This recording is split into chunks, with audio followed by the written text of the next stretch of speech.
என் கூட நடிக்க மாட்டேன்னு சொன்ன கதாநாயகிகள் எத்தனையோ பேர், என்னை வச்சு படம் எடுக்க மாட்டேன்னு சொன்ன இயக்குநர்கள் எத்தனையோ பேர், என்னை வச்சு படம் எடுக்க மாட்டேன்னு சொன்ன தயாரிப்பாளர்கள் எத்தனையோ பேர், எல்லாத்தையும் மீறி இந்த சினிமாவுக்குள்ள வந்து இன்னைக்கு 151 படம் நடிச்சிருக்கும்போது எனக்கு சந்தோஷம். ஆனால் இந்த சினிமாவில் கத்துக்கிற வேண்டியது யாரும் நாம் விரோதின்னு நினைக்க கூடாது, எல்லோருமே நண்பர்கள் தான் நினைக்கும். ஏன்னா மார்க்கெட் இருந்தா நம்மளை வச்சு எடுப்பாங்க, மார்க்கெட் இல்லைன்னா நம்மளை வச்சு எடுக்க மாட்டாங்க. இதுதான் உண்மை.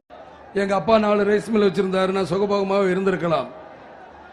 ஆனால் காலத்தின் கட்டாயம் என்னை சினிமா உலகத்திற்கு எடுத்துட்டு போயிருச்சு. ஆரம்பத்தில் என்னுடைய படங்கள் ஓடலங்கும் போது இவன் ராசி இல்லாத கதாநாயகன் அப்படின்னு எல்லாருமே சொன்னாங்க. அதற்கப்புறம் பார்த்தா சட்டம் ஒரு இருட்டறைங்கிற படம் வந்துச்சு. ஓடனவுன்னா எல்லாரும் இவர் ராசியான கதாநாயகன் அப்படின்னு சொல்லி எல்லாருமே புக் பண்ணாங்க. 18 படம் நடிச்சேன். அந்த 18 படத்துக்கு அப்புறமே எனக்கு மார்க்கெட்டே இல்லை. 1.5 வருஷம் சும்மா தான் இருந்தேன். அந்த ரோகிணி லாட்ஜில் நான் இருக்கும் பொழுது இப்படி வரவங்க கூட என் ரூமை பார்த்தா திரும்பிக்கிறவங்க எங்கே சான்ஸ் கட்டுருவேன். நான் சரி, நான் யாருக்கிட்டையும் சான்ஸ் கட்டு வரல.